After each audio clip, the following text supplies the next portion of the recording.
Yan kay Kevin. Ito, pagitan niya. Bakod yan, diretso. Teka.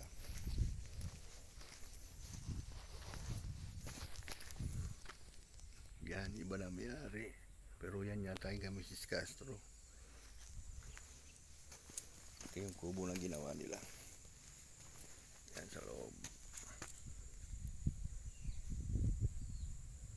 Hanggang doon yan, binabaybay niya yung sapa. Pero doon, maluwang pa yan. 1 hectare yata yung nabili. Yan again, yun sa amin doon. From here, hanggang dyan sa poste na yan, may muhon na bago. Ito pala yung muhon.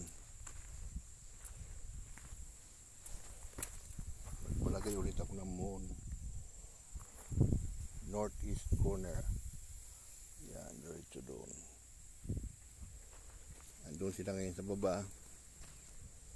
Sa sapa. Bayabaybay itong bakod na ito na boundary namin.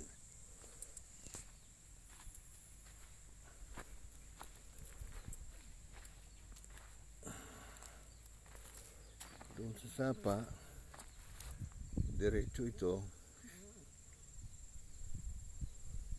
Itong pader nito, diretso ito doon sa sapa. Andun nilalagay yung muhon na isa. And then the rest of that, kumukurba yung sapa. Sa amin pa rin.